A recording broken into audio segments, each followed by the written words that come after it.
Welcome to the peaceful space of sleep-friendly science, where tonight we'll leave the familiar shore of our waking world behind and journey down into the profound, silent abyss of our own planet's deepest oceans. Imagine a world without sun, a kingdom of crushing pressure and eternal night. Here, in the cold, black water, life not only exists but thrives in strange and wonderful forms. We will wonder together. In this place where light ends, could a mind begin? Is there a flicker of consciousness? Now, settle in, take a deep breath, and let the soft sounds guide you as we begin tonight's journey into the unknown. Section 1. The slow descent into night. Imagine, if you will, that you can release the weight of your own body. Feel it become light, untethered from the floor, from the bed, from the solid certainty of the world you know. You are floating now, not in air, but in water. The surface is just above you, a ceiling of shimmering diamonds, a silver mirror reflecting a sky you are leaving behind. The sun, a warm and familiar hand, touches the water, and for a moment, everything is bathed in a soft, forgiving gold. This is the ocean's first greeting, its sunlit foyer. Science calls it the epipelagic zone, a name for the sun's kingdom, the first 200 meters where light is still king. Here, in this shallow realm, life is a frantic, beautiful dance. Photosynthesis, that quiet miracle, is happening all around you. Countless invisible lives, tiny phytoplankton, are turning sunlight into sustenance, breathing out the very oxygen that fills our lungs on land. They are the dust motes of the sea, dancing in the cathedral shafts of light that pierce the blue, forming the vast, invisible pasture upon which almost all oceanic life depends. It is a world of speed, of predators and prey in a flash of silver scales, a world still connected to the rhythms of day and night, of seasons, of the world above. But we're not staying here. Gently, effortlessly, you begin to sink. Let the feeling be one of release, a slow surrender. Down you drift, foot by foot, meter by meter. The brilliant, fractured gold of the surface begins to coalesce. The warm embrace of the water becomes cooler, more indifferent. The light, once a flood, is now filtered, curated. The vibrant, warm colors, the reds, the oranges, the yellows are the first to be claimed by the deep. They are absorbed, extinguished, as if the water itself is slowly forgetting the fire of the sun. All that remains is blue, a profound, endless, liquid blue. You are passing the 200-meter mark now, leaving the sun's kingdom behind and entering a world of deepening twilight. This is the mesopelagic zone, the twilight zone, and the name is a poem in itself. It is a world defined not by what is there, but by what is leaving. The light here is a ghost, a memory. It no longer illuminates, it merely silhouettes. You look up, and you can no longer see the surface, only a faint, shimmering ceiling, a distant reminder of the world of air and sky. The sun is not a disk, but a diffuse glow, a rumor of light that has traveled a long and lonely path to reach you. And as the light fades, another presence makes itself known. Pressure. At the surface, you barely noticed it. But here, a few hundred meters down, it is a constant, steady touch. It is not a violent force, not a crushing hand, but a firm, cosmic embrace. It is the weight of all the water above you, a column of liquid atmosphere pressing in on you from all sides with perfect, equal force. It holds you. It is a presence as real and as fundamental as the growing dark. Every 10 meters you descend, the pressure increases by 1 atmosphere, the entire weight of the air from sea level to the edge of space. So here, at 300 meters, you are feeling the weight of 30 skies, a pressure that would crush a human body, but you are a traveler of the mind, and you pass through it, feeling only its immense, silent reality. The sounds of the surface world are long gone. The crash of waves, the cry of gulls, the hum of distant boats all have been filtered out, silenced by the sheer density of the water. The world becomes quieter, but not silent. you might begin to hear a different kind of sound, the true sound of the planet. A low, resonant hum, the thrum of currents moving over undersea mountains, the slow, patient groan of tectonic plates. Or perhaps, the silence becomes so profound that the only sound left is the sound of your own being, the steady, rhythmic beat of a heart you had forgotten you could hear. Life here in the twilight is different. It is a world of transients, of commuters. Many of the creatures who live here are vertical migrators. By day, they retreat into the inkiness below to escape the searching eyes of predators. But by night, they undertake the largest migration on Earth, rising hundreds, even thousands of meters back towards the rich pastures of the sunlit zone to feed, like dreams rising to the surface of the mind. Their bodies are adapted for this constant journey between worlds. They are often soft-bodied, gelatinous or silvery, designed to reflect the faint, ghostly light from above, making them nearly invisible. Their eyes are enormous, huge, dark orbs designed to catch the very last photons of light, the final whispers of the sun. You continue to drift. 500 meters. 600. The blue has deepened to an indigo, a royal, contemplative darkness. The pressure is now the weight of a skyscraper on every square inch of your being, yet it feels like a stillness, a perfect equilibrium. The last vestiges of sunlight are no longer shafts or beams. They are ethereal, infinitesimally small motes of light, like scattered phosphorescence, the final, dying sparks of a fire that is worlds away. You can see individual photons now, or so it seems, the fundamental particles of a star 93 million miles away, ending their long journey right here, in this cold, quiet place. The water is colder now. It has forgotten the sun's warmth completely. It is a steady, deep cold that does not chill the bone but rather clarifies the mind. It is a constant, a truth of the abyss. And then you pass a threshold. It is not a line you can see. It is a boundary you feel. Around 1,000 meters down, the last photon, the very last messenger from the sun, is absorbed. It flickers and is gone.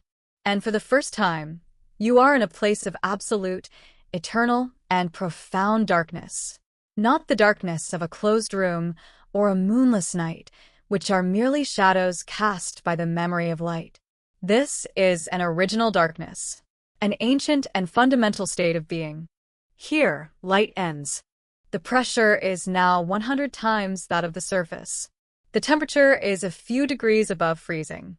The silence is absolute, yet full. You are floating in a universe held within your own world, a place more alien than the surface of the moon. This is the bathypelagic zone, the midnight zone.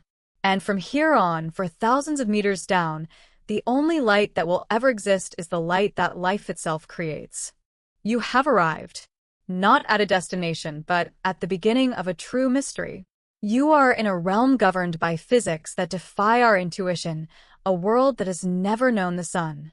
And it is here, in this crushing, cold, and unending night, that we must begin to ask our question. What kind of life persists here? And in that persistence, in that strange and alien existence, could there be a flicker of something like a mind? Section 2. A world forged by pressure and cold. Here you float, suspended in the heart of midnight. The darkness is no longer a novelty. It is the very fabric of this place. It is a presence, not an absence. And in this perfect black, you begin to truly understand the other fundamental truth of this realm, the pressure. On the surface, we think of pressure as a force of violence, a thing that crushes and destroys. We build submersibles with thick, unyielding walls to fight against it, to keep it at bay. But that is our perspective, the perspective of a creature filled with air, born of a light and forgiving world. Down here, pressure is not an enemy. It is the architect. It is the environment. For the life that belongs here, it is as natural and unnoticed as the air you breathe. Imagine that cosmic weight, that column of water miles high, pressing in on you from every possible direction at once. The force is so immense, so perfectly distributed, that it achieves a kind of peace. It is not a fist, but an infinite number of fingers, all applying the same steady, immutable force. And the creatures here do not fight it. They yield to it. They are one with it. Their bodies are not fortresses of bone and air. They are temples of water. They are composed almost entirely of the very element that surrounds them. The water inside their cells is at the same pressure as the water outside. There is no gradient, no difference to overcome. They exist in a state of perfect, liquid equilibrium. The pressure flows through them as easily as it flows around them. It is the medium of their existence, the heavy, invisible clay from which they are sculpted. It is a force that demands surrender, and in that surrender, life has found a way not just to survive, but to be shaped into forms of impossible grace. This constant, heavy embrace has consequences. It changes the very rules of biology and chemistry. Proteins fold differently. Enzymes function at a different tempo. The membranes that enclose each living cell must be fluid and permeable in a way our own cells are not, yielding and flowing under a force that would turn our own to crystal. Life here is, by necessity, soft, gelatinous. There is little room for the rigid, brittle structures of the surface world. Skeletons, if they exist at all, are often cartilaginous or slight, designed for flexibility, not for resistance. To resist here is to break. To yield is to endure. And with the pressure comes the cold. A deep, persistent, and ancient cold that has little to do with the seasons of the sun. It is a cold that seeps into the heart of things, a fundamental temperature just a breath away from freezing. And just as the pressure sculpts the form of life, the cold dictates its pace. Everything here happens slowly. Think of time on the surface. A frantic race governed by the rising and setting sun. The frantic buzz of an insect's wings. The rapid beat of a hummingbird's heart. The quick chase of predator and prey. Down here, that clock is slowed to a geological crawl. Metabolism, the inner fire that animates all life, burns at a glacial pace. A low flame, carefully husbanded in the cold dark. Food is scarce. A rare blessing that drifts down from a world 1,000 lifetimes away. And so, energy must be conserved with an artist's precision. Growth is slow. A fish that might reach maturity in a year on a sunlit reef might take a century to do so here. Lifespans are stretched into epic poems. There are sharks in these depths that were born before the Industrial Revolution, ancient beings swimming in a darkness that has not changed for millennia. They carry the centuries within their slow, cold blood. Time itself feels different here. A single day for one of these creatures might be a decade of our time. A thought, if a thought exists, might not be a flash of lightning, but a slow, crystalline structure growing over hours or days. This is a world of patience. A world of endurance. Let your consciousness drift further down, past the last of the vertical migrators, down towards the true floor of this inner universe. As you descend, you become aware of a constant, gentle, and unending procession. A slow, silent snowfall. But it is not made of ice. It is made of life. Scientists call it marine snow. It is a constant rain of organic detritus from the world above. The shed skins of tiny crustaceans, the empty shells of plankton, fecal pellets, fragments of creatures who lived and died in the light, now sinking on their final journey. This ghostly manna is the thread that connects this world of darkness to the sun. Each flake is a tiny parcel of energy, a gift from a distant star, passed down through a chain of life and now delivered to the deep. It is a slow, uncertain sustenance. For weeks, it falls through the water column, a journey of miles, before finally coming to rest. And where does it rest? On the abyssal plains. Imagine looking down upon a landscape that no light has ever touched.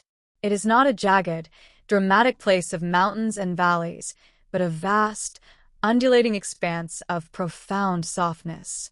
For millions of years, this marine snow, mixed with fine clay and the microscopic skeletons of long-dead organisms, has settled to form a thick, fine sediment, a cosmic dust.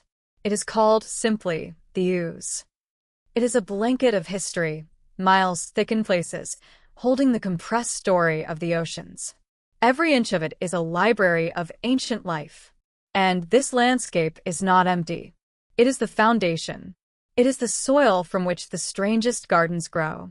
Looking closer, you might see the tracks left by unseen things. A meandering trail etched in the ooze, the slow, patient path of a sea cucumber searching for sustenance. You might see the delicate, branching forms of glass sponges, creatures made of silica, the very stuff of sand, building intricate, crystal lattices that rise like ghostly chandeliers from the seafloor. They are living sculptures, patiently filtering the water for the few stray particles of marine snow that drift by. This world, forged by the immense, steady hand of pressure and slowed by the profound, clarifying cold, is not a void. It is a canvas. It is a stage, prepared over eons, for a different kind of play. The physical laws here are so extreme, so alien to our own experience, that they have demanded a different kind of answer from life. The question was, how do you live in a world of crushing weight, freezing cold, and eternal night? And the answer, written in the bodies and behaviors of the creatures who call this home, is one of profound creativity, of radical adaptation. We have now established the physical reality of this place. We have felt its weight and its chill. We have seen its soft, patient landscape, fed by the ghosts of a world above. The stage is set. The silence is waiting. Now it is time to meet the inhabitants. It is time to see the first stirrings of life, the first glimmers of being, in a place where the only light is the light that life itself has learned to create. Section 3. The first glimmers of alien life. You are floating above a world that has never known a sunrise. The abyssal plain stretches out below you, a landscape of profound and patient softness. From a distance, it appears inert, a silent blanket of cosmic dust. But draw your awareness closer. Let your focus drift down to the very surface of that soft, silken ooze. The ground here is not dead. You realize with a slow, dawning wonder that it is breathing. Here, in the first few centimeters of sediment, in the total absence of light and with only the faintest whisper of oxygen, is a universe of unseen life. Trillions upon trillions of microbes. Archaea, bacteria. They are the true masters of this realm, the ancient lineages of life that have existed on this planet for billions of years. They are the planet's deep memory. They do not eat the marine snow directly. They perform a slower, more profound alchemy. They breathe minerals. They metabolize sulfur, iron, manganese. Through chemosynthesis, they are drawing energy not from a distant sun, but from the very rock of the planet itself. They are living off the Earth's raw chemistry, a form of existence so fundamental, so alien, it might as well be from another star. This teeming, invisible world is the true foundation. And upon this foundation, the first visible creatures begin their slow and meditative dance. Look there. A trail in the ooze, a meandering, purposeless-looking line. Follow it, and you will find its creator. A holothurian, a sea cucumber. It looks like a slug, a fallen branch, a simple, fleshy tube crawling upon the sediment. It has no eyes to see, no ears to hear. Its world is the world of taste and touch at its most elemental. It is a living plow, a patient gardener of the abyss, moving inch by agonizing inch, ingesting the ooze. It consumes the dead past the marine snow, the microbial life, and extracts from it the barest sustenance to fuel its slow, cold fire. Its existence is a long, single-sentence poem. To move, to eat, to endure.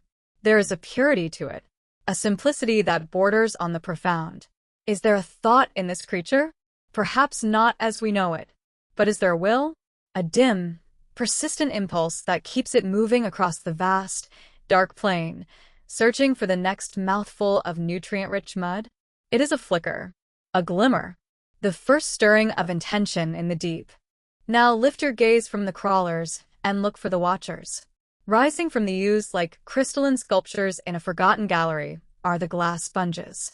They are exquisite, impossible beings. Their skeletons are not made of bone or cartilage, but of silica, woven into intricate lattices of perfect geometric beauty. They are living glass. They look like ghostly vases or delicate, branching chandeliers. They are utterly still, anchored to the seafloor, some for centuries, some perhaps for millennia. One of the longest living animals on Earth is a sponge from these depths, estimated to be over 10,000 years old. It was born as humans on the surface were discovering agriculture. It has sat in this cold, silent darkness, while empires have risen and fallen, while entire species have come and gone in the world of light. Its life is one of absolute patience. It is a filter. The faint, almost imperceptible currents of the deep wash through its delicate glass structure, and tiny whip-like cells within it capture the passing flakes of marine snow. It is a life of waiting for the world to come to you. A life of stillness and flow. What can a being like this know of the universe? Its world is defined by the gentle touch of water and the rare, blessed taste of a passing meal. It is awareness stripped down to its most serene and minimal form. A silent, crystal cathedral, alive. But life is not confined to the floor. Let yourself drift upwards again, just a few meters into the black water column that sits above the plain. Here, other forms pulse with a slow, ethereal grace. You see a shape materialize from the darkness. A bell, translucent and fine. Trailing from it are tentacles, like threads of spun glass. It is a medusa, a deep-sea jellyfish. It has no brain. It has no heart. It has no bones.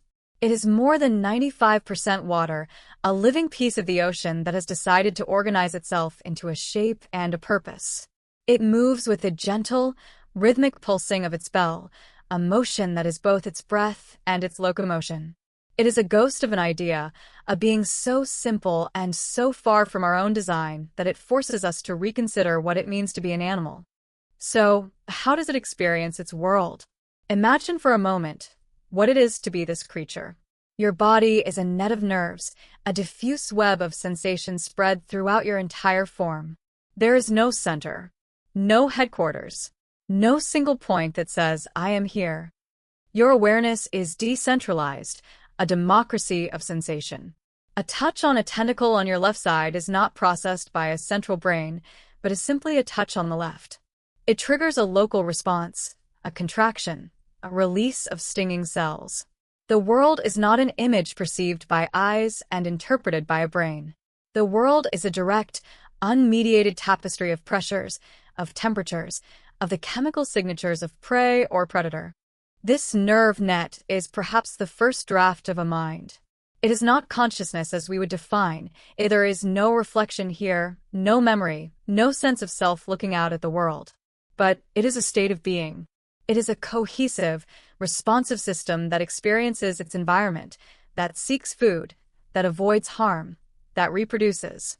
It is a simple, decentralized I, an I that exists as a pattern of reactions, a living constellation of nerves glowing faintly in the dark. These are the first glimmers. The patient, crawling will of the sea cucumber. The silent, waiting awareness of the sponge.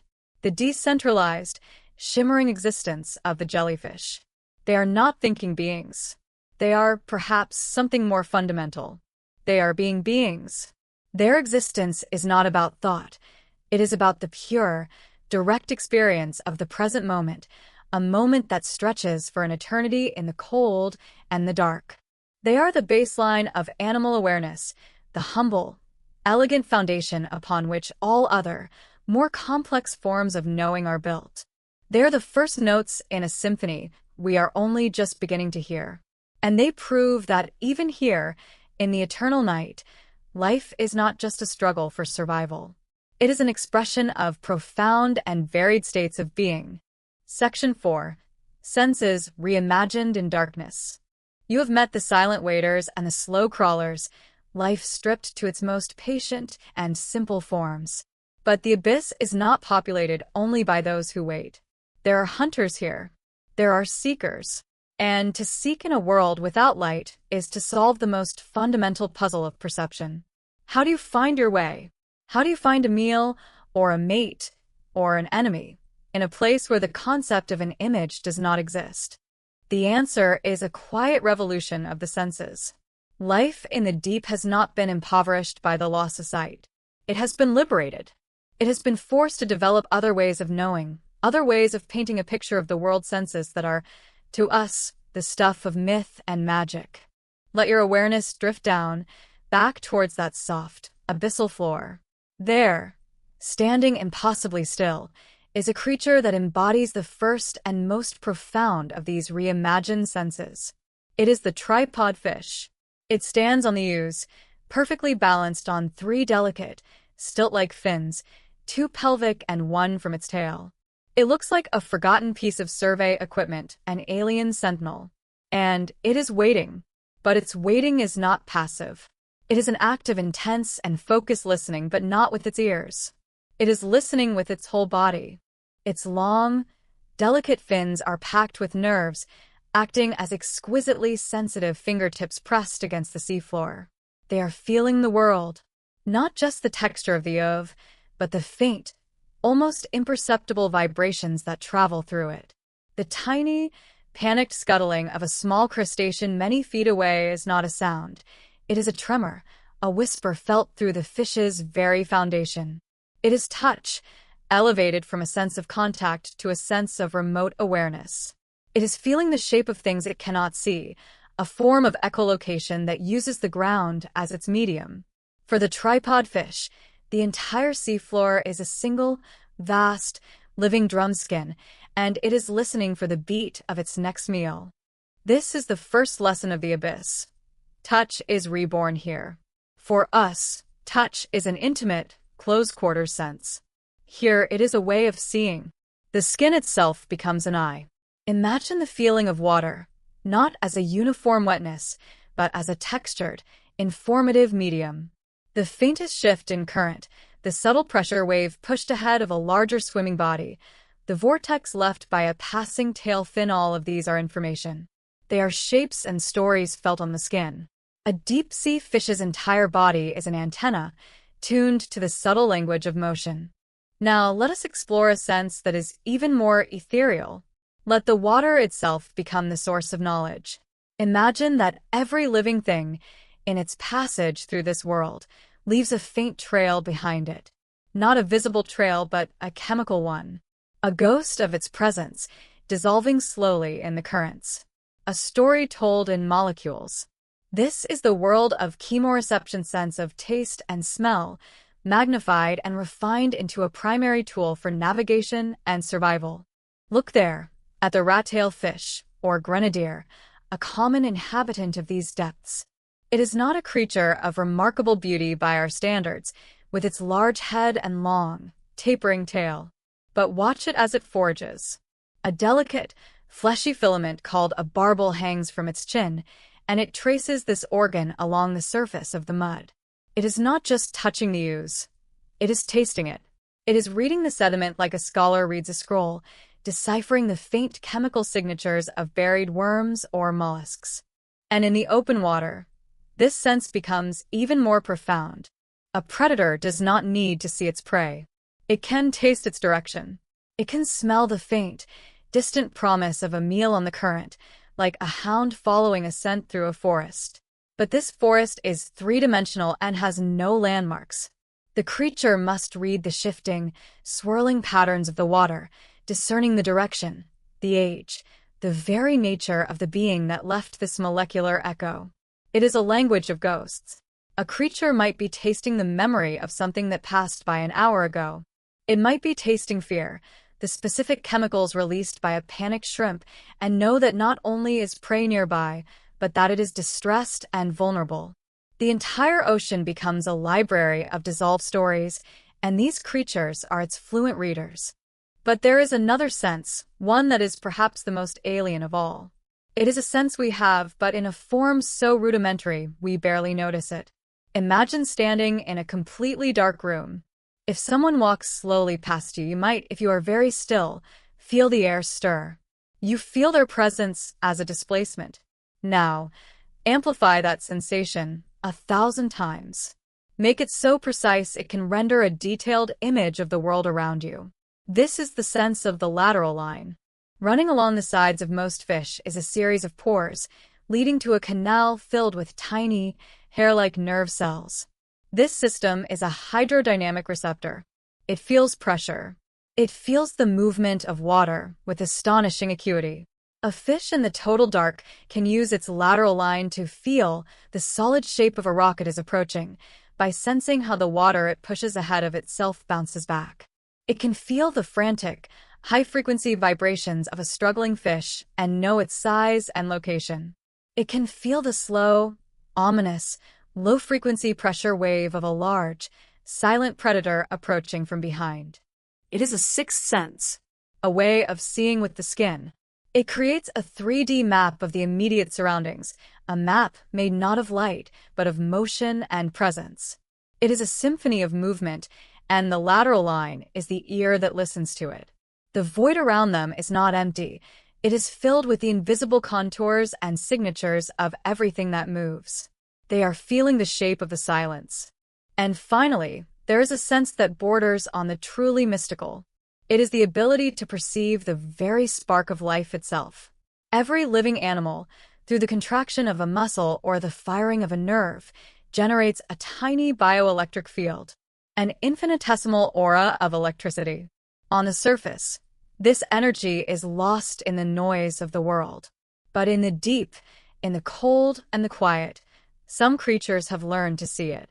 The deep-sea shark, an ancient and patient hunter, does not need to see you or hear you or smell you. It can sense the faint, rhythmic electric pulse of your beating heart. It is a sense called electroreception. The shark's head is dotted with pores, called the ampullae of Lorenzini, which are filled with a conductive gel, leading to nerves that can detect electric fields 1 billion times weaker than we could feel. It is seeing the hidden fire of life. A flounder buried perfectly under the sand is invisible to every other sense, but its slow, living breath is a shining beacon to the shark. So, you see, the world here is not dark. It is not empty. It is painted in a palette of sensations we can barely imagine. A creature of the abyss exists in the center of a rich, multidimensional tapestry woven from the threads of touch, taste, pressure, and electricity. It is a reality as complex and as detailed as our own sunlit world, but built from a completely different set of questions and answers. The consciousness that might exist here would not be built on images, but on feelings. Not on sights, but on signatures. It would be a mind made of vibrations, of chemistry, of the intimate, invisible touch of the world around it. Section 5. The language of living light. You have adjusted to a world perceived through touch and taste, through pressure and electric fields. You have learned that darkness is not emptiness. But now something is about to change. For in this realm of eternal night, a new kind of light is about to be born. It is not the light of the sun, filtered and distant. It is a light that comes from within, a secret, living fire, bioluminescence. As you float in the perfect, crushing blackness, a flicker catches your attention. It is not a flash, but a slow, deliberate bloom of cool, blue-green light. It appears for a moment, an impossible jewel hanging in the void, and then, just as slowly, it fades. Then another appears, a different shape, a different rhythm, and another. Soon, you realize you are surrounded by a silent, sporadic conversation. The void is not a void at all. It is a stage for the most widespread, yet least understood, form of communication on the planet. This is not simply a chemical trick. It is a language. And it is a language with a rich and varied grammar, spoken in pulses and glows, in shifting patterns and brilliant flashes. It is the language of life asserting itself against the overwhelming darkness. Consider the first and most fundamental reason for this living light: to find a meal. Imagine the anglerfish, perhaps the most iconic predator of the deep. She is a creature of grotesque and wonderful efficiency. From her head sprouts a fleshy, flexible rod, a living fishing pole. And at the end of this rod, a lure, a photophore, dangles enticingly. Inside this lure is a colony of symbiotic bacteria, millions of tiny organisms, all producing a constant, gentle, mesmerizing light. The anglerfish herself remains cloaked in perfect blackness, a being of pure appetite. All that exists is the light. A small fish or squid, navigating the dark, sees this lone, bobbing star. In a world where light is so rare, it is an irresistible curiosity. What is it? Food? A mate? Drawn by an ancient, fatal instinct, it moves closer to investigate the gentle glow. And in that moment, in a flash of movement too quick for the eye to follow, the vast, hidden mouth opens and the curious creature is consumed. The anglerfish did not hunt with speed or strength. It hunted with the question, a lie told in light. It is a form of intelligence that is both patient and deceptive, a consciousness that has learned to weaponize hope.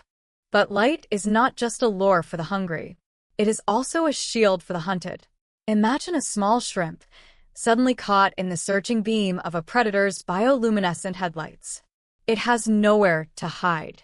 But it has one last, desperate defense. In a single, brilliant burst, the shrimp spews a cloud of glowing liquid from its mouth. It is a smokescreen made of light.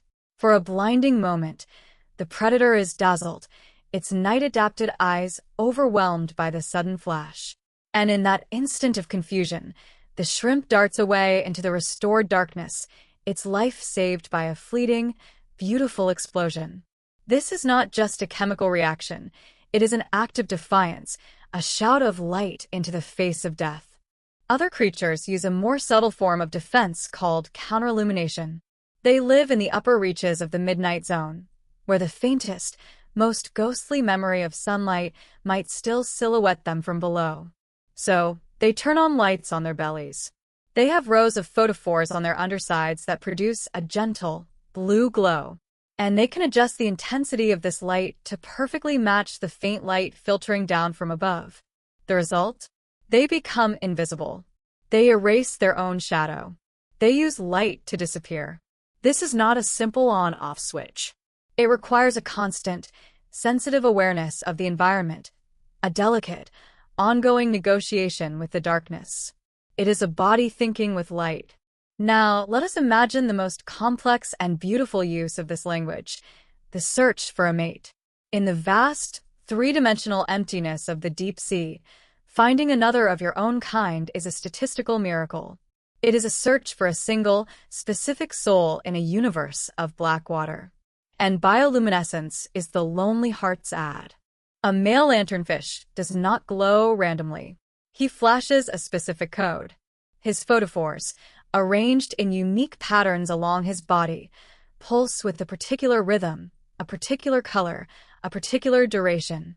It is a signal that says not just, I am here, but I am a lanternfish of the species Symbolophorus, and I am looking for a partner. A female of the same species, miles away, sees this silent, coded message. She recognizes the signature, the specific dialect of her own kind. And she flashes a reply, a different code, one that says, I am here. I am listening. And so begins a slow, careful dialogue of light, a conversation that will, with luck, guide these two solitary beings toward each other across the incredible, empty distances. This is not just signaling. This is identity. It is species recognition. It is courtship. It is a mind reaching out to another mind using the only medium available. Each flash is a word. Each pattern is a sentence. The entire deep sea is a vast, dark room where beings are calling out their names, hoping for an answer. And sometimes, the light itself is the life. Consider the colonial siphonophores, creatures like the giant Praia dubia, which can be longer than a blue whale. They are not a single animal. They are a colony. A floating city of thousands of specialized individuals, all physically connected, all working together as a single organism. Some individuals are for locomotion, pulsing to move the colony. Some are for digestion. Some are for reproduction. And many are for light. They can produce waves of blue and green light that ripple down the length of their 100-foot bodies, complex, shimmering, and utterly mesmerizing patterns. What is this for? Is it a lure? A warning? Or is it something else? Is it the colony simply expressing its own being? Is it the hum of the city, the collective voice of thousands of lives, all speaking at once in a language of pure, flowing light? When we look at this, we are forced to ask, what is the difference between a complex chemical reaction and a simple thought? The anglerfish's lure is a thought about hunger and deception. The shrimp's luminous cloud is a thought about fear and escape. The lanternfish's flashing pattern is a thought about loneliness and connection. We are witnessing a mentality that is not encoded in a brain, but in the very chemistry of the body. It is a consciousness that does not think about light, but thinks in light. The eternal darkness of the deep sea did not extinguish the mind. It simply forced the mind to learn how to build its own stars. Section 6. The Spark. What is a mind? We have journeyed through a world of reimagined senses and witnessed a silent language spoken in living light.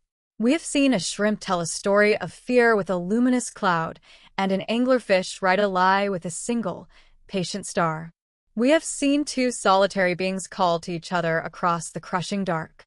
And seeing this, we can no longer avoid the central, whispered question that brought us on this journey. Is this behavior just a complex series of reflexes, a beautiful but mindless clockwork? Or is there someone home? Is there a spark? Is there a consciousness?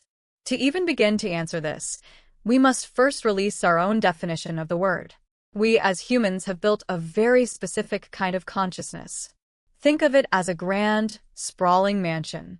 It has many rooms, a library of memory, a studio for imagination, a grand hall for abstract thought, a high tower of self-awareness where a sense of I can look out at the world and at itself. We are so used to living in this mansion that we assume it is the only kind of home a mind can have. We look for this complex architecture in other beings, and when we do not find it, we declare the house empty. But what if a mind does not need to be a mansion? What if it can be a simple shelter, a tent, a single, humble room? What if the only requirement for a mind is to provide a place for a single, fundamental experience to occur? Let us try to strip away the grand furniture of our own minds.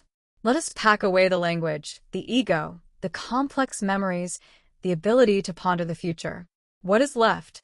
What is the absolute, most fundamental kernel of consciousness? Perhaps it is this, the simple, quiet miracle of subjective experience. A machine, a computer, can process information. It can take data about temperature, pressure, and chemistry, and it can execute a command based on that data. A deep-sea probe can do this. It can register cold and turn on a heater. It can register obstacle and change course. But we do not believe the probe feels the cold. We do not believe it experiences the act of turning. There is input and there is output, but there is no inner life. Know what it is like to be that probe. Now, think again of the tripod fish, standing on its delicate fins. The vibration of a tiny, nearby crustacean travels through the ooze and touches its sensitive feelers. Data. But somewhere between that physical vibration and the fish's reaction, a transmutation may occur. A kind of alchemy. The raw data of the vibration might be translated into something more. A sensation. An interest. A subtle inner leaning towards. A primitive form of want. It is the difference between a rock being struck by a wave and a living thing feeling the wave. This is the spark. The transition from pure, unfeeling physics to the first, dim glimmer of a private, inner world. It may not be a thought. It may not even be a feeling as we would recognize it. It may simply be a state of lost awareness. Valence is a simple but profound idea. It is the quality of something being good or bad, attractive or repulsive. The vibration of prey is good. The pressure wave of a predator is bad. A simple thermostat has no valence. It does not care that the room is cold. It is a mechanism.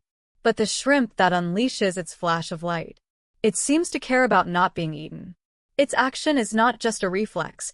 It is saturated with the biological imperative of survival, which may well have a subjective, experiential component. This simple, binary state of for me or against me could be the very bedrock of consciousness. It is the first judgment, the first opinion, the birth of a point of view. From this simple spark, all the other rooms of the mansion can eventually be built.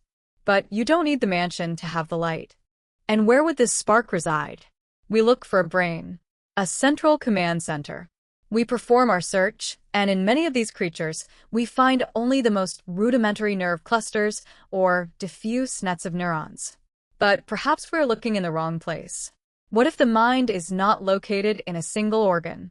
What if, in the deep sea, the mind is the body? Imagine again the jellyfish, pulsing through the dark. Its awareness is not centralized. It is distributed throughout its entire being. A touch on a tentacle is a thought that happens at the tentacle. The decision to fire a stinging cell is a local one. The entire creature is a thinking, feeling skin. Its mind is a decentralized democracy of sensation, a shimmering, gelatinous republic of nerves. Its state of being is a constant, flowing consensus of its entire form. Or consider the fish with its lateral line, feeling the shape of the water around it. Its mind is not just inside its skull. Its mind extends outwards, along the length of its body, into the water itself. Its sense of self is not a hard, solid boundary, but a porous, fluid interface with the world. It thinks with the currents. It is aware through the water. Its consciousness is a duet between its body and the ocean. This is a radical idea for us, creatures who feel so distinctly separate from our environment. But in the deep, in that constant, pressurized, watery embrace, perhaps the boundary between self and world is not so clearly defined. Perhaps consciousness here is less about being an eye that observes the world, and more about being a part of a world that is, through you, observing itself. So, when we ask if there is consciousness in the eternal darkness, we may be asking the wrong question. The question is not if it exists, but in what forms? What strange architectures can a mind inhabit? Can a mind be made of light-producing chemicals? Can a mind be a slow, patient pattern of waiting that lasts for 1,000 years in a glass sponge? Can a mind be the collective, distributed will of a colonial siphonophore, a city of bodies all thinking as one? We have opened a door. We have left behind our human-centric assumptions and allowed ourselves to wonder if the spark of experience, the simple, profound fact of feeling the world, can exist in forms we can barely imagine. We have set a new stage, a philosophical one. Now, with this new perspective, let us go in search of a mind that might be more familiar, yet more alien than any we have yet encountered. A mind that is built, in the crushing silence, a mansion of its very own. Section 7. The Cephalopod, an alien intelligence. From the quiet, open water of the midnight zone, a shape resolves itself from the darkness.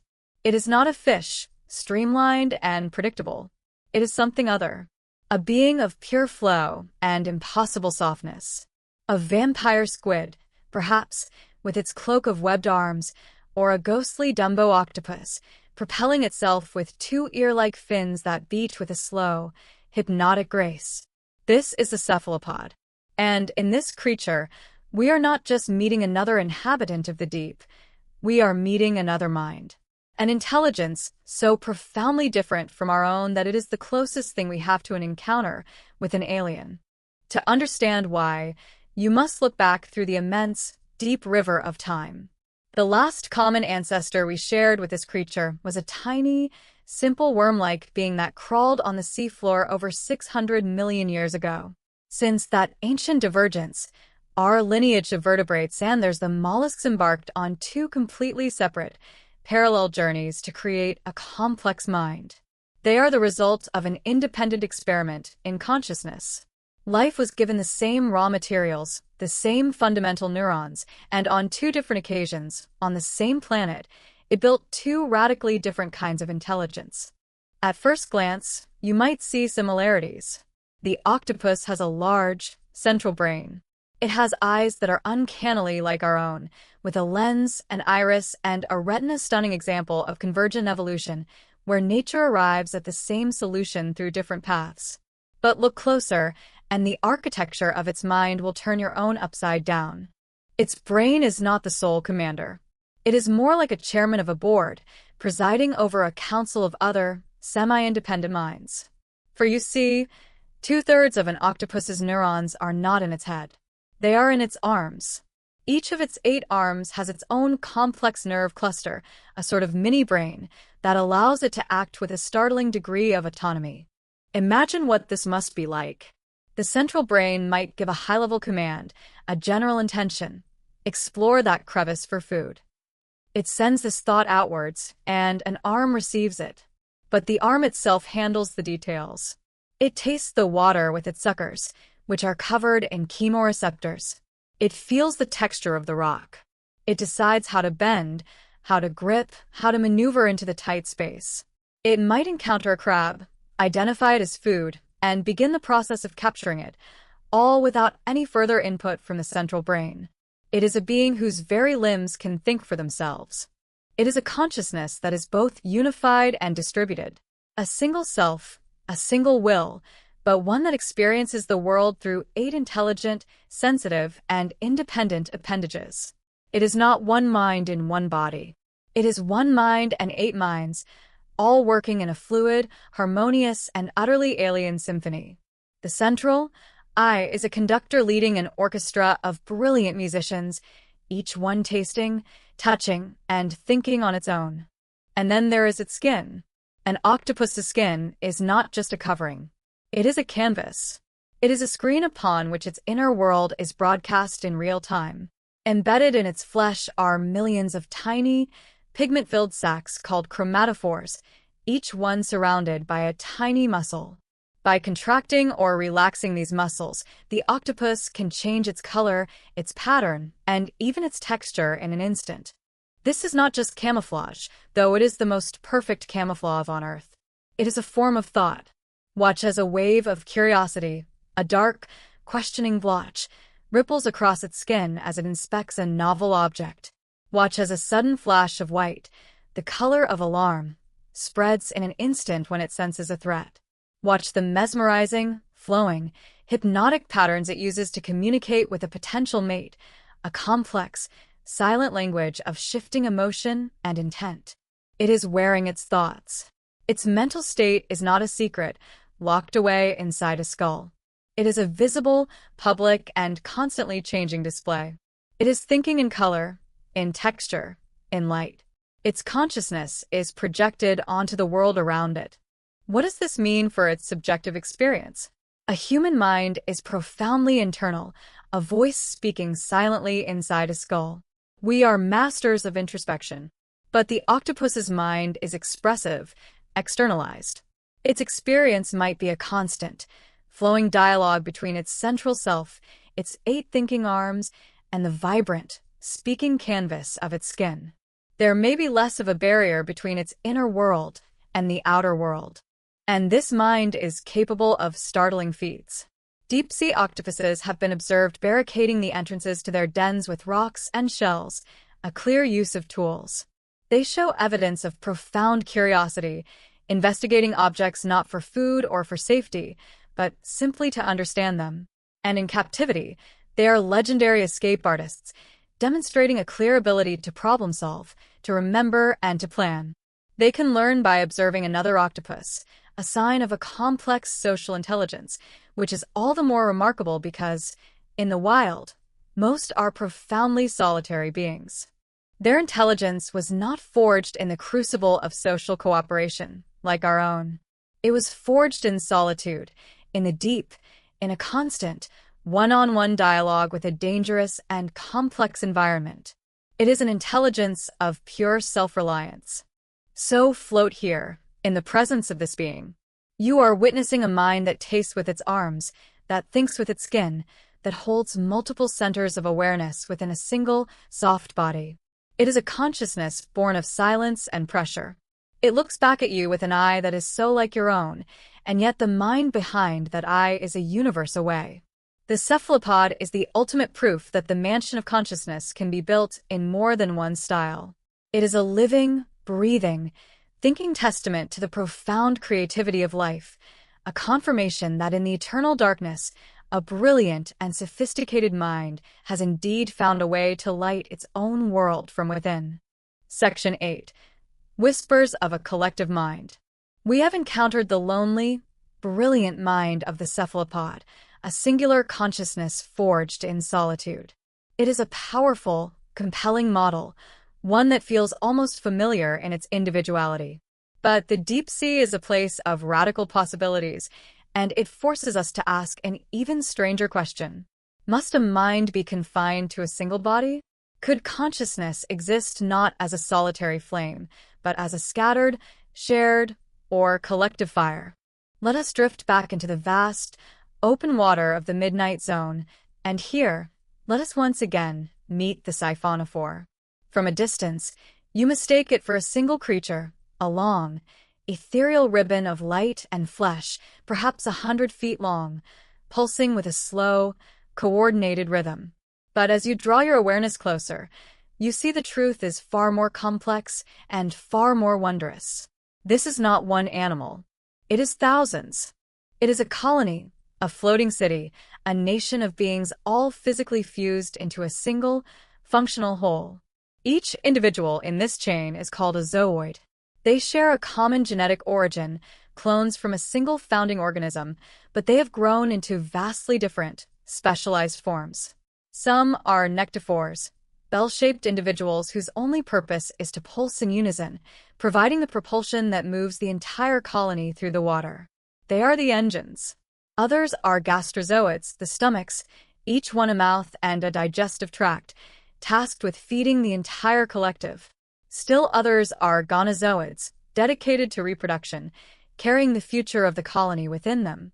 And many are dactylozoids, long, stinging tentacles that trail behind, the colony's fishermen and protectors.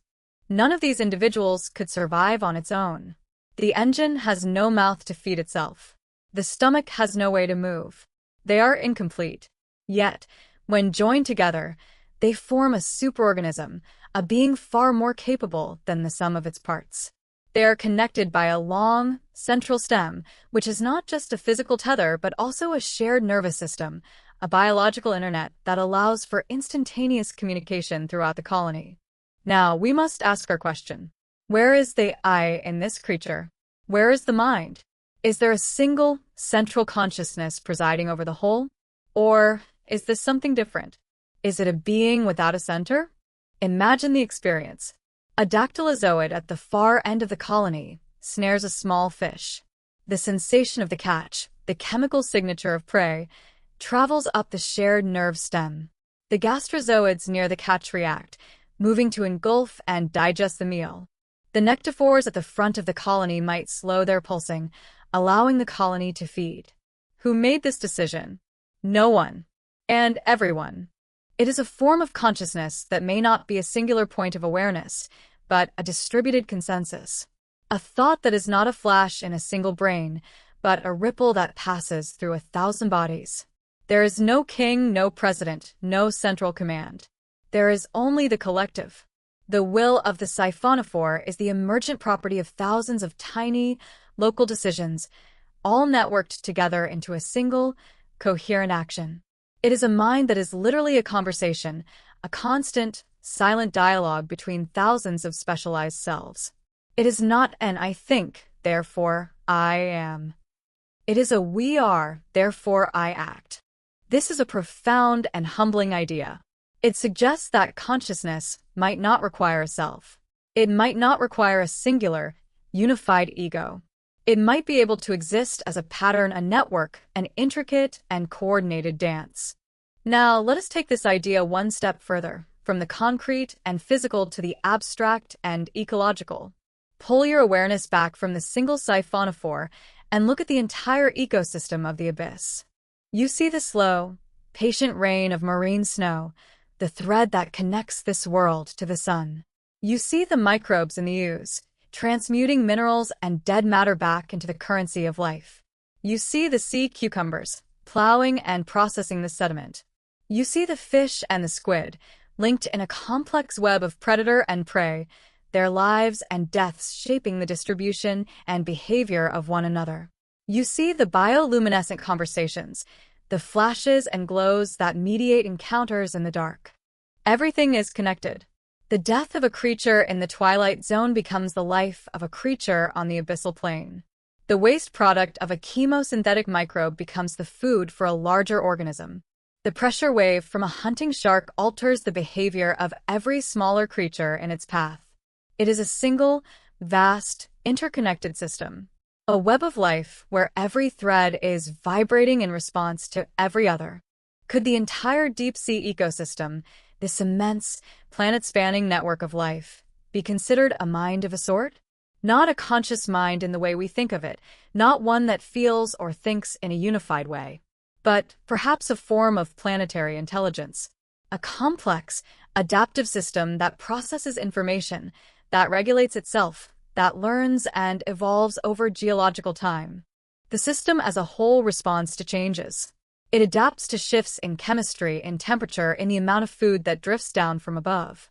It maintains a kind of dynamic equilibrium, a state of profound, patient balance. The thoughts of this mind are the flows of energy and nutrients. Its memories are encoded in the genetic makeup of its inhabitants and in the layers of sediment on the ocean floor. Its behavior is the grand, slow dance of evolution itself. This is a form of consciousness that is so vast, so slow, and so distributed that we can barely perceive it. We are like a single neuron trying to comprehend the thought of the brain it belongs to. But by allowing ourselves to imagine it, we connect with a sense of profound belonging. We see that the spark of mind might not just be in the individual creature, but in the relationships between creatures. It is in the network. It is in the dance. From the tightly knit society of the siphonophore to the vast, loosely connected intelligence of the entire abyss, the darkness teaches us a final lesson about the nature of the mind.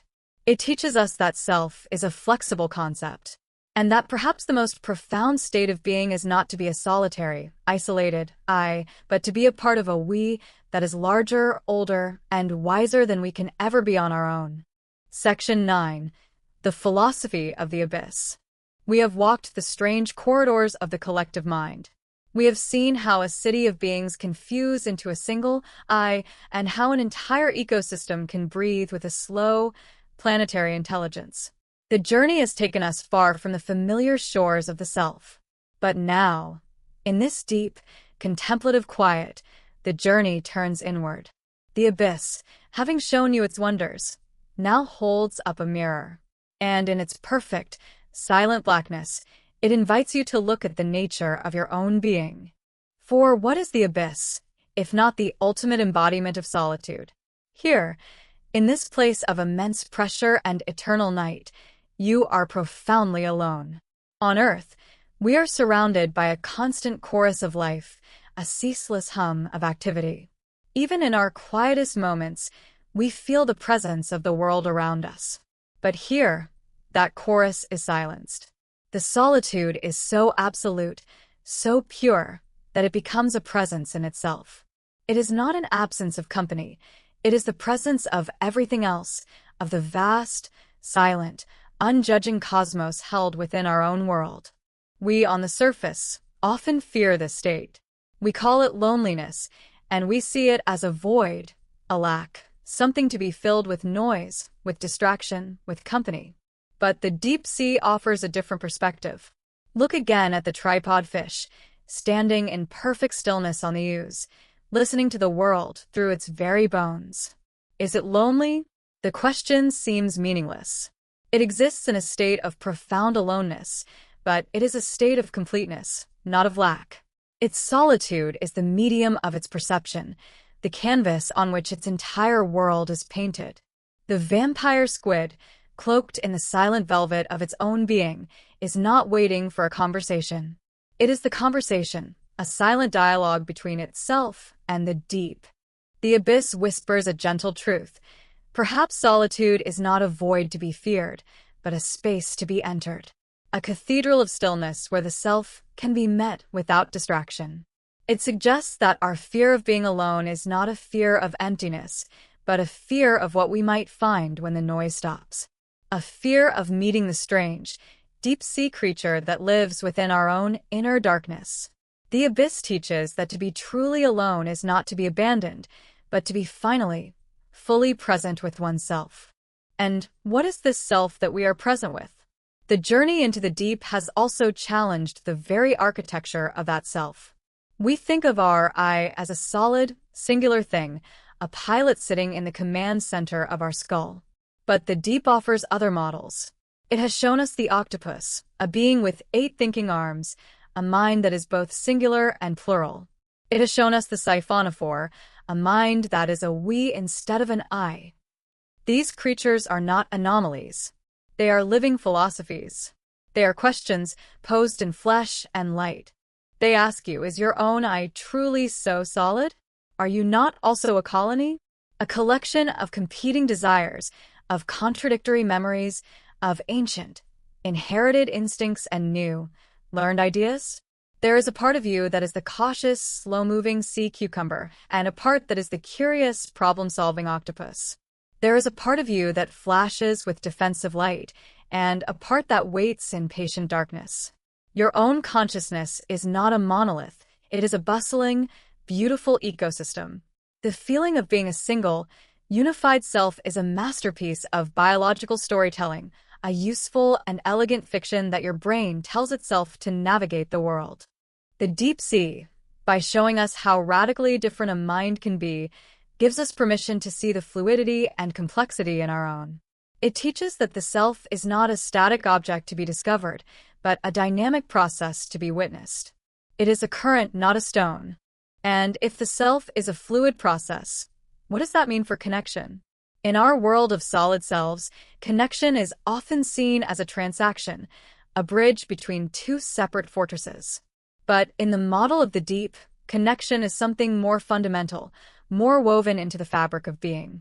Think of the constant, gentle rain of marine snow, that silent, life-giving procession. It is the most powerful metaphor for connection in the abyss. The creature on the abyssal plane, feeding on this detritus, is nourished by a life it never knew, from a world it will never see. It is sustained by the ghosts of others. Are we not the same? Your thoughts, your language, your culture, your very sense of who you Arius, this not the accumulated marine snow of generations? You are nourished by the words of poets long dead, by the discoveries of scientists you will never meet, by the love and pain of ancestors whose names you do not know. You are swimming in a sea of stories, of ideas, of influences that have drifted down to you through time. You are connected to everything, even in your most profound solitude. And think of the lonely call of the lanternfish, flashing its coded message into the void. It is a declaration of presence, a hope for a reply. It is an act of profound faith. And every time we dare to be vulnerable, to express a truth, to reach out to another person not knowing if we will be understood, we are that lanternfish. We are speaking our own language of light into the darkness, hoping to find another mind that recognizes our pattern. The abyss teaches that connection is not the curing of loneliness, but the brave and beautiful act of sharing it. Finally, this entire journey into the dark water becomes a map for another journey, the journey into the abyss of the self. Inside each of us, there's a place where the light of our everyday consciousness ends. A place of deep memory, of primal fears, of powerful, unnamed energies. Our own inner midnight zone. We often fear this place. We keep it pressurized, hidden, unexplored. We are afraid of the monsters that might live there. But this journey has taught us what truly lives in the dark. Not monsters, but survivors. Geniuses of adaptation. Beings of strange and startling beauty. Life that has learned to create its own light. The anglerfish's deceptive glow, the octopus's thinking skin, the siphonophore's collective being, these are not aberrations. They are expressions of life's fierce and relentless creativity in the face of impossible conditions. So the final whisper from the deep is an invitation. An invitation to look into your own darkness not with fear, but with a gentle, patient curiosity. To see that your own hidden depths are not a place of horror, but a source of profound strength, creativity, and wonder. It is the soil of your own being, and in that darkness, you too can learn to create your own light. Section 10. The Gentle Ascent to Dawn. Here, in the philosophical heart of the abyss, you have found a strange and profound stillness. You have learned that solitude can be a presence, not an absence, that the self can be a fluid river, not a solid stone, and that connection is the invisible thread from which the universe is woven. The deep has shared its secrets, not as answers, but as more beautiful questions. And now, carrying these quiet truths within you, it is time to return. The journey upward is not an escape. It is a slow, deliberate exhale. Feel your awareness, which has settled like the softest ooze on the seafloor, begin to stir. Gently, effortlessly, you begin to rise. You are not leaving the darkness behind. You are carrying its memory with you, a precious, silent passenger in the vessel of your mind. You drift up through the midnight zone, the realm of absolute blackness. And as you go, the creatures you met here appear one last time, not as alien curiosities, but as old friends, as teachers. There is the anglerfish, and you no longer see just a monster with a lure. You see a master of patience, a philosopher of deception, a single, unwavering thought glowing in an eternity of night. There is the vampire squid, unfurling its velvet cloak not in fear, but in a gesture of profound self-possession. They are the living embodiments of life's fierce, creative will. Their light is not just a chemical reaction. It is courage, made visible. You continue to ascend. The pressure, that constant, crushing embrace, begins to lessen its grip, finger by gentle finger. For miles, you have been held by the weight of a world. Now that world is letting you go. But you will not forget the feeling. The memory of that perfect, steadying hold is now a part of you, a reminder of the quiet strength that can be found in the deepest places. And then something changes. It is a shift so subtle you almost miss it. After an eternity of perfect black, a single, infinitesimal point of information appears in the water before you. A single photon. It is the first messenger from the sun, having traveled 93 million miles and then 1,000 meters down through the dense water, to die right here, in your field of awareness. It is the first whisper of a world you had almost forgotten. You have crossed the threshold. You are entering the twilight zone, the mesopelagic once more. And with that first photon comes another, and then another. The world is no longer black. It is a deep, impossible indigo. The darkness is gaining a texture, a depth. And out of that indigo, silhouettes begin to form. You see the great, silver-sided fishes with their enormous, dark eyes built to catch these very last, lonely particles of light. You see the ghostly forms of jellyfish and the shimmering chains of siphonophores. They are the commuters, the dreamers, on their nightly pilgrimage to the surface, and you are now joining them on their journey home. As you rise, the indigo softens. Meter by meter, the pressure releases you further. 200 atmospheres become 100. 100 become 50. You feel lighter. The water around you shifts from indigo to a deep, royal blue. You look up, and for the first time in what feels like a lifetime, you can perceive a source, a direction. There is an up. It is a faint, shimmering ceiling, a distant promise of another world. The deep, resonant silence of the abyss begins to fill with the first, faint sounds of the upper ocean. The chorus is returning. The world of frantic life is drawing near. The blue becomes brighter, more vibrant. You pass through the 200-meter mark, leaving the twilight behind and re-entering the sun's kingdom, the epipelagic zone. And here, light explodes. It is a flood of brilliant, dancing aquamarine. Shafts of sunlight pierce the water like the columns of a submerged cathedral. And with the light, the color returns. The first reds and yellows reappear, faint at first, then more vibrant, as if the water is remembering how to blush. You are surrounded again by the frantic, beautiful dance of the sunlit world. The schools of fish flashing past like scattered jewels, the invisible, life-giving pastures of phytoplankton, the sheer, overwhelming energy of it all. After the slow, contemplative pace of the deep, it feels chaotic, almost violent in its vibrancy. But your perspective has changed. You see it now not just as life, but as the source. This is the sunlit engine that feeds the entire, vast, dark world below. Every flash of silver, every particle of plankton, is a part of a promise that will eventually be kept in the deep, a flake of marine snow on its long journey down.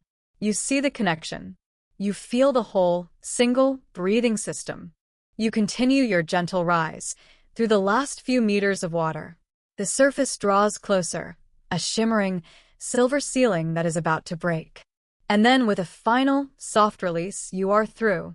Your first breath is of air. It feels impossibly light, almost substanceless after the heavy embrace of the water. The sun is warm on your skin. The sky is a vast, open blue that seems to go on forever.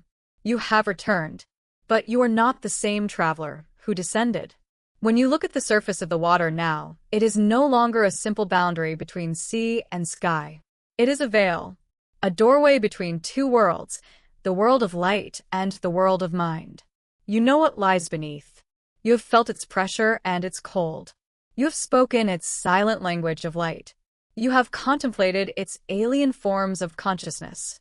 The journey into the eternal darkness of the deep sea has not left you with a simple answer. The question, is there a consciousness, has dissolved, replaced by a profound and humbling sense of wonder. Consciousness is not a single, definable thing. It is a spectrum of being. It is in the patient waiting of the sponge. It is in the thinking arms of the octopus. It is in the collective will of the colony. It is in the brave light that life creates to populate its own darkness. You went looking for a mind in the abyss, and you found a million of them. You found that the entire universe, from the heart of a star to the bottom of the sea, is engaged in a slow, timeless, and creative act of becoming aware of itself. And now, as our journey concludes, let that feeling of wonder be your blanket. Let the gentle rocking of the deep currents soothe you. The questions can rest now. Their work is done. They have opened doors in your mind that will never fully close. The mysteries of the deep are not problems to be solved, but spaces to be inhabited, and you can carry that peaceful, expansive space with you into your sleep. The silent, starlit world of the abyss is not so different from the quiet world of your own deepest dreams. Both are places of profound creativity, where the impossible becomes real. Allow yourself to drift now, on that soft, dark tide. Feel the gentle pressure of your own stillness. Know that you are connected to a universe of unimaginable beauty, both outside of you and deep, deep within. Sleep well, dear traveler. Good night.